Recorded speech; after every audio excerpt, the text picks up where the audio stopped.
Hello, everyone. This is the Archon Philosopher. Welcome in, talking philosophy to the philosopher and all of us. I'm going to introduce today a new theory of everything, which is a non-magical metaphysics and multi-consciousness ontology. This is coming from a philosophic angle, so let's take a look at the history of this problem. Aristotle was trying to find the first cause, and he went back, what's the cause of everything?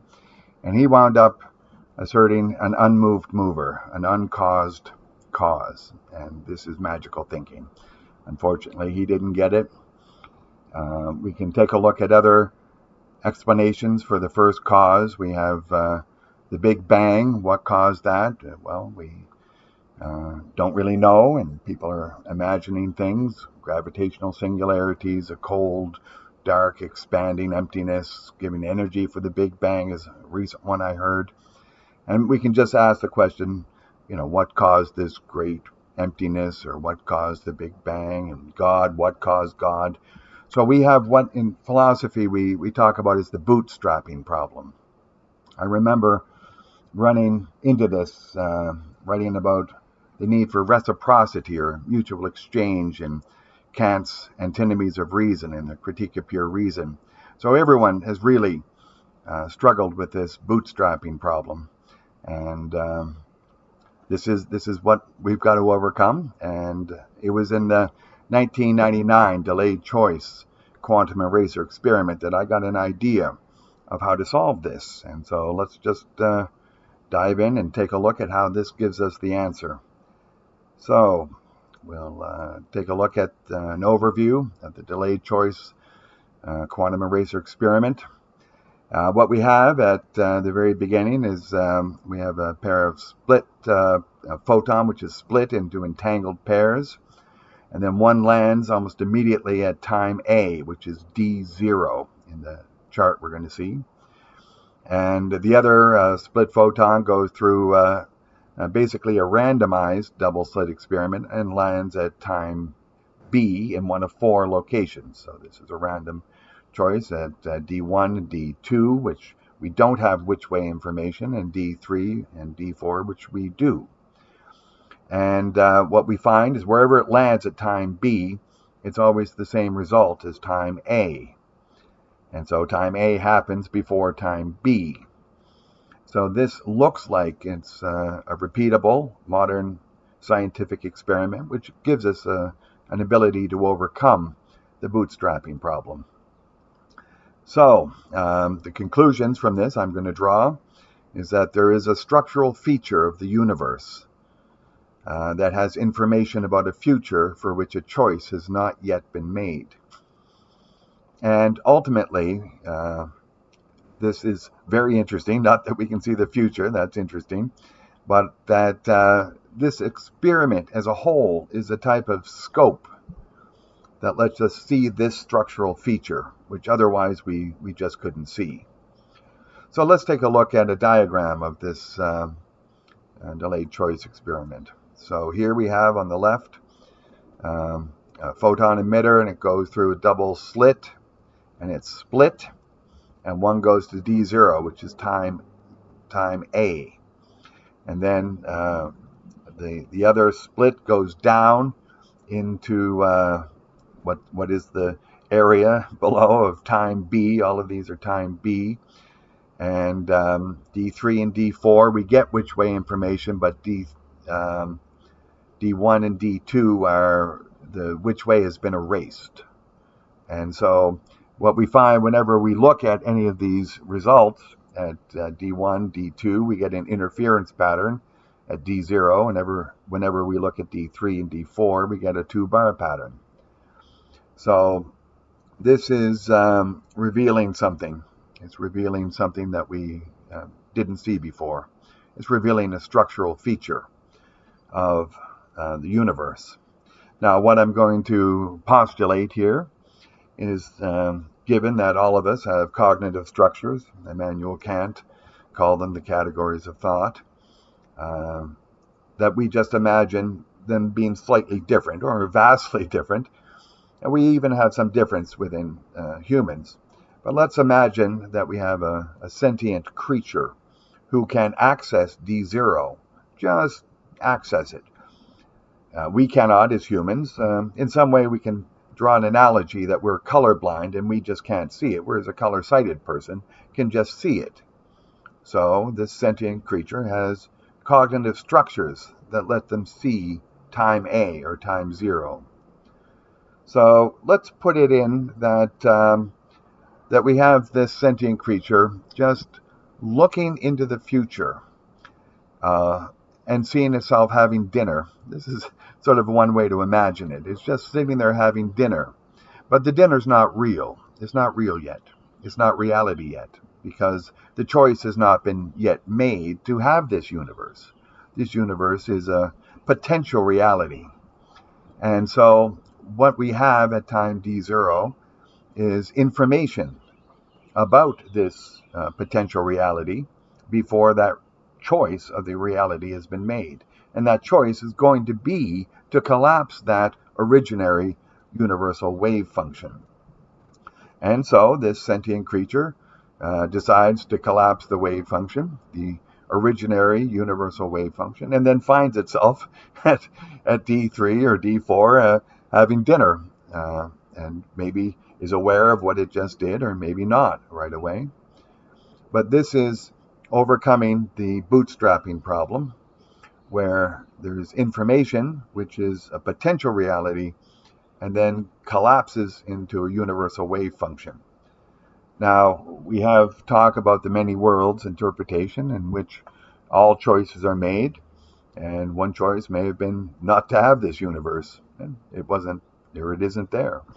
But a choice was made to have this universe, and here we are in the shared lived-in world.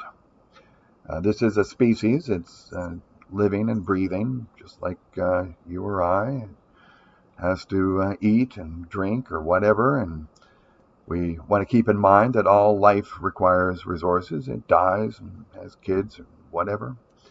So this is just a different type of sentient creature with different cognitive structures. So that's the solution to the bootstrapping problem via the 1999 delayed choice experiment. A phenomenal experiment.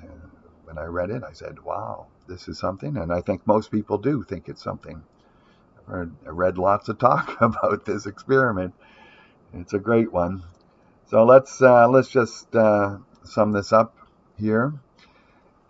In short, this experiment acts like a scope to access information about a future for which a choice has not yet been made. And should any sentient creature have cognitive structures that allow them to access this time A, they gain information about a future for which a choice has not yet been made. Now, because only one sentient creature may have access to this information in time A, they may collapse a wave function of that or some other reality, of which any collapse must adhere to the laws of physical nature, as they deem them and as humans deem those laws. That is the irreversibility constraint detailed by Bohr and Heisenberg and others of the Copenhagen interpretation. You can't recollapse an already collapsed wave function, but there was none. There was no already collapse of this universe. This was the originary collapse. And so let's go and see, take a look at the double slit experiment very quickly and see what this means here. So this is the double slit experiment, which is, again, a modern scientific and repeated experiment, verifiable, falsifiable, all the great ingredients we need. And what we have is a particle emitter. Now, it can emit large things right now. We're talking buckyballs, 800 atoms and more, up to 2,000 or 3,000 atoms. So we're not talking about photons of light even. So these particles here, I'm going to say, and get into this in a later video, this is potential reality. We're not in reality now. This is a different thing. We are in a potential reality, and the discussion in the laws of physical nature will describe why this is the case. But we shoot them into the double slit, and if there's no detector detecting and sending information, we'll get into the controversy later, but if there's no detector, then we get a wave interference pattern, and this wave follows, I think, Schrodinger's equation, or the Born rule. There's a probability that it's going to show up here or there, and we cannot determine where it's going to show up, so it just gives a probability breakdown. However, if we put the detector up and we detect and or we send information to a storage device via the information cable, then we get a collapse of the wave function into a 2-bar pattern. Whatever anyone wants to describe it as, it's either an interference pattern, and we do something to detect it and make information, and then we get a 2-bar pattern, which is reality. Here we have now particles that were particles and no longer waves. They're no longer in superposition, deciding which state they want to be in. They've been decided upon by the detector and or getting information from a sentient creature to a sentient creature, and so it's now in reality. So about the controversy, I'm going to get into the controversy a bit here, but maybe I should define consciousness and sentience now. Consciousness is generally agreed, and by me also, is awareness and response. That's it. Awareness and response to the shared lived-in world. Thus, basically everything has consciousness to some extent. A rock getting shattered by a hammer has a low-level awareness and response. Daniel Dennett says that a light switch has consciousness. It gets flipped on and turns on the light. Animals have consciousness to a much higher level. But sentience is the highest level of consciousness that we are aware of. First, in sentience, there is awareness. Then there is awareness of being aware. Then there is awareness of being aware, unlimited. And then fourth, there is the ability to communicate this or anything else creatively. In fact, so creatively that we humans may describe the situation upside down for any reason or no reason at all. So this is sentience. It's these 4 ingredients here. And the controversy with renowned, incredible quantum physicists on both sides of the issue is whether any conscious creature or sentient creature is needed to affect the collapse of the wave function. It's rightly pointed out that no conscious observer needs to be in the room when the double slit experiment is conducted. This is agreed. Another word to describe the experiment results is measurement. That the taking of a measurement is all that is needed. However, I contend that this term is unclear. It is ambiguous in that the detector has 2 cables.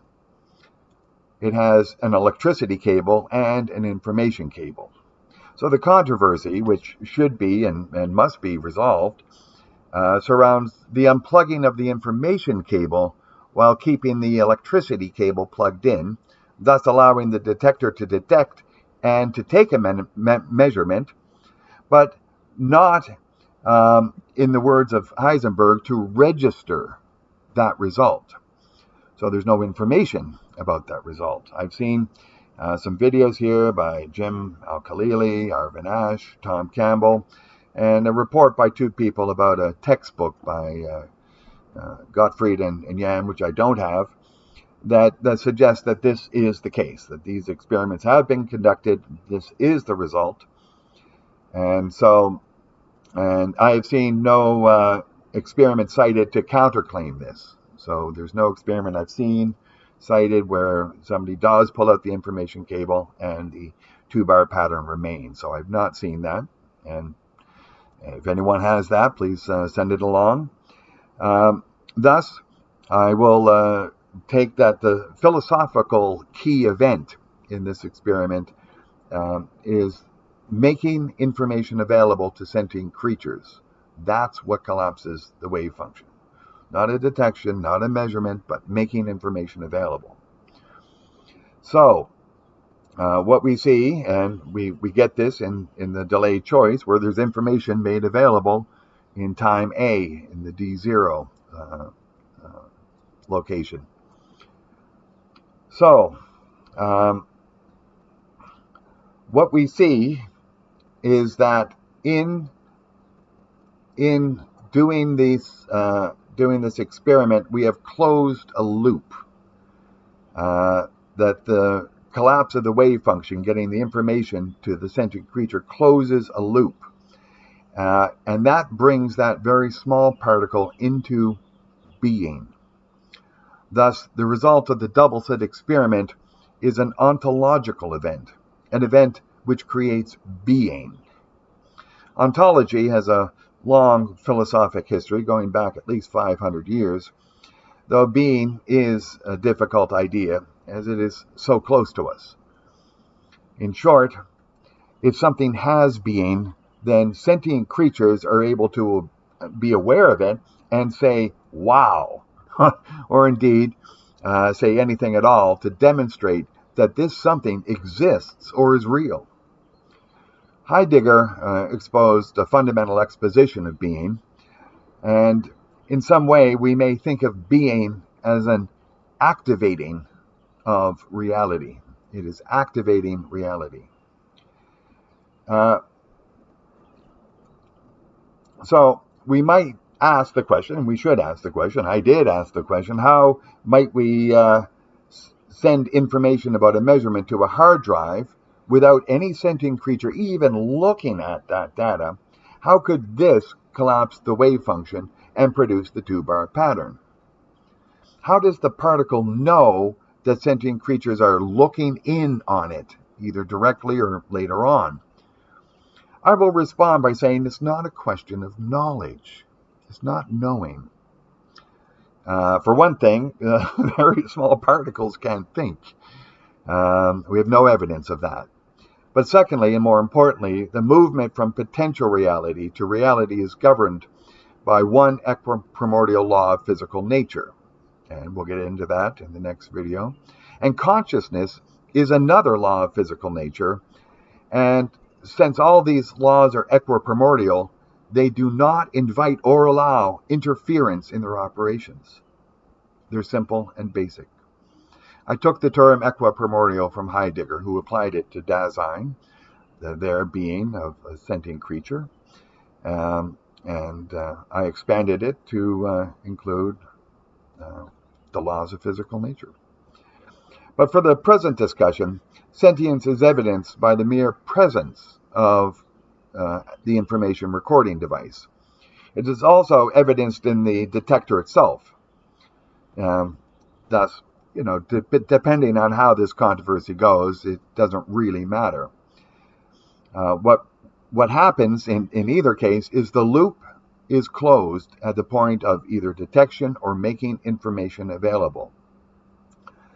And so we need to determine, I think, how we know this. It's a question of epistemological confidence in findings. And I truly support the findings of repeated, verifiable, falsifiable, measurable, modern scientific experiments as the highest level of confidence we can have about knowing our world.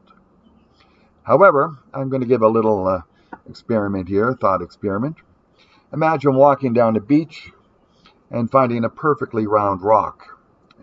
You might ask, was this naturally made or was it manufactured by sentient creatures?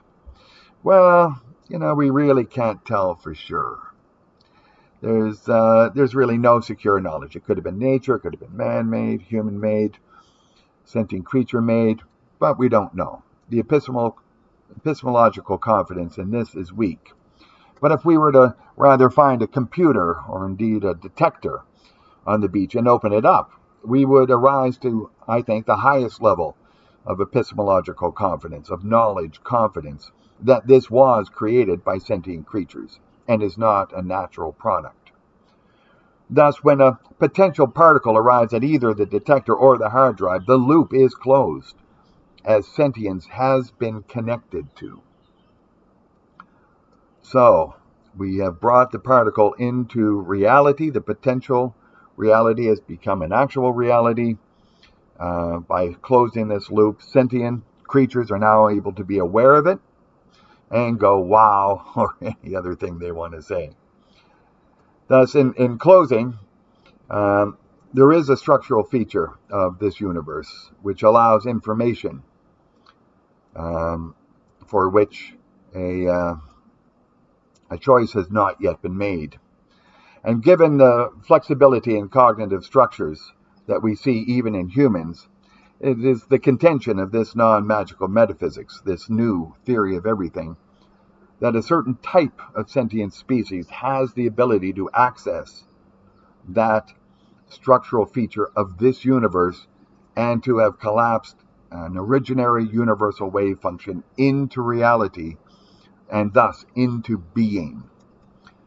The many worlds interpretation provides an insight into having choices and having each choice collapse into its own universal wave function reality. So the collapse of the universal wave function into a universe reality, a reality which is a universe for each of the choices.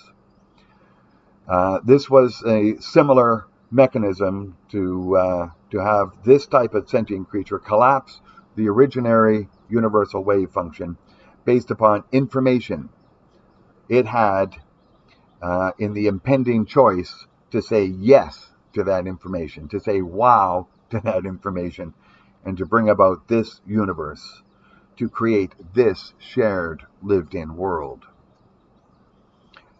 Now we're going to ask at this point, if not before, is there any evidence of this sentient creature? A sentient creature which Plato detailed as the demiurge, as the artisan of the physical world in his final completed work, the Timaeus. Well, yes, there is. From the past and from contemporary times, there's an experiential topology detailing this. Further discussion on this topic will take place in the Direction 2 videos. Of course, this evidence currently will not allow itself modern scientific analysis until or if this sentient creature discloses itself and agrees to provide such evidence of its power. So the best at present is to trace the causal history of humans up to the very present day and merge this with the findings of modern scientific experiments as discussed above, with an analytic phenomenology of reality. Fancy term, but we'll get into that in the next video. And all of this gives rise to a rigorous yet simple means to describe the structure of the lived-in world via the laws of physical nature, to understand where we are. Thus, looking forward to the next video, we're going to ask the question, how does this sentient creature know how to design the structure of the world that it has access to in order to affect the wave function collapse? And so we're going to get into that in the next video. And later on in the Direction 2, we'll see what sort of evidence we have to assert that such a sentient creature, such a species, exists in our shared lived-in world. Anyway, I'm just going to wrap this video and say, once we know where we are, we will know who we are, and then we will know what to do. Thank you for supporting this channel.